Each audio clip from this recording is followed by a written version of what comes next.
Hey guys, Girl About Library, and I thought it'd be fun today to sit down and do kind of like one of those chitty chatty type videos because I had a really bad reading month in October. I read 4 books and one of them I read in only one day, so really over the course of the month I read 3 books, and that to me is not good. Not just because I only read 3 books, because that's not the problem. The problem for me, as you can probably tell from the title of this video, is social media. So I want to start with kind of like my story with social media and reading and what's been going on in my life for the last couple of months, and then get into some of the things that I'm planning to do in November to try and fix it. But I'm also really interested to see what your perspectives are on this, what you've done in order to fix your social media addiction, and how it has affected your reading life. I feel like I should start though by saying I don't put pressure on myself to reach a certain number of books a month. That's not why I feel like I have a social media addiction, and that seems like kind of a strong word to use. A problem. It's a problem. I don't think that there's anything wrong though with making yourself read in times when maybe you don't even really want to. I actually have friends for whom reading isn't like their first activity that they think of when they think of relaxation. They know that reading is important, they want it to be part of their lives, and so they actively decide to do it even when, you know, TV or social media is calling their name. For me, I've always been a reader my entire life, and for people who are close to me, that's definitely something that they know about me. I love reading. And my understanding of like having a problem and acknowledging that I need to fix it actually didn't come from me, it came from my husband. Every night I go to bed around like 9 o'clock, that's my personal shutdown time, and at 9 o'clock I go in my room, I get on my PJs, do my teeth brushing, contact removing, and I sit down and read. That's the way it's been for as long as I can remember. But for the last couple of weeks when my husband has come into our room, he's noticed that I haven't been reading. I've been on my phone. And not that he has any problem with me being on social media, but he did notice it, and he pointed it out to me that like when he was coming in, he noticed I wasn't reading as much. I was just on my phone. And on the one hand, obviously it's something that I want to be consuming. Like I enjoy looking at Instagram and YouTube, obviously, and I mean just social media in general is very addicting. It's also not what I want to be doing in that time. The entire time I'm doing it, I feel bad. Like I want to be reading. It's my reading time.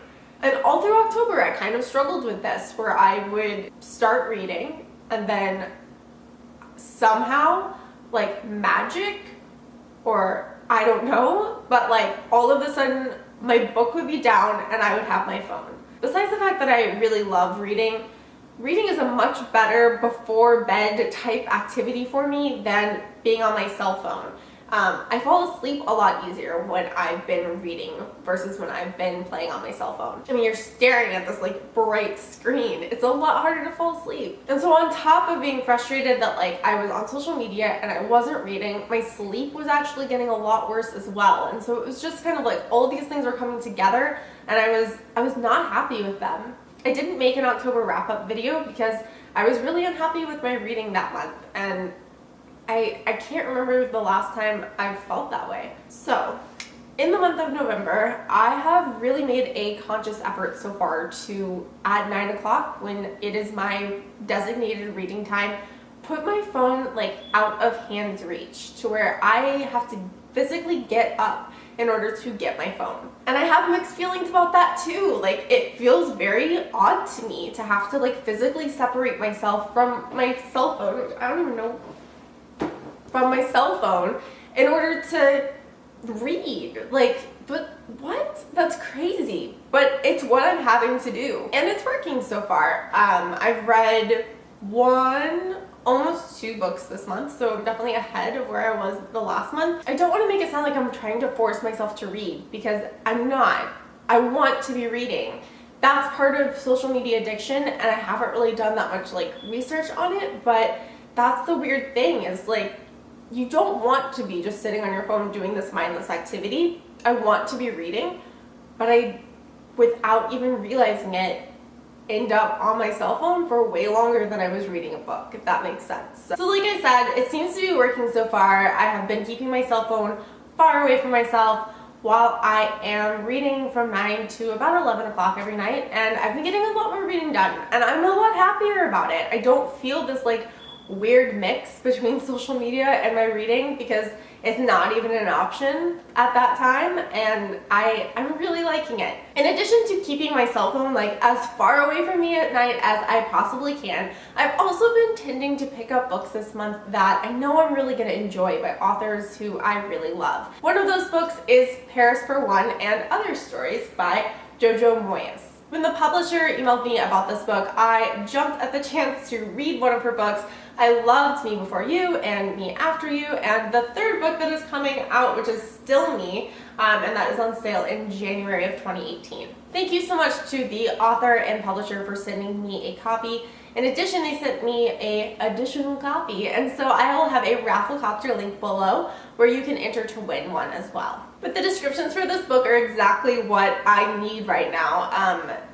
The Miami Herald described it as dreamy escapism, a book you can curl up with and easily finish over a weekend with or without a glass of wine. I've had absolutely no trouble getting into this book. I think it helps too that it's short stories. There's 3 different stories. I'm still on the first one, which is about a woman who goes on a trip to Paris, and while she is on her way there, she thinks she is going with her boyfriend, and her boyfriend actually bails at the last second, so she's going to Paris by herself. She's not someone who would typically do that kind of thing, and so she's kind of learning about herself and learning about her own like adventurism. I have a feeling already that my November reading month is going to be a completely different type of experience than October or September, or to be honest, also August.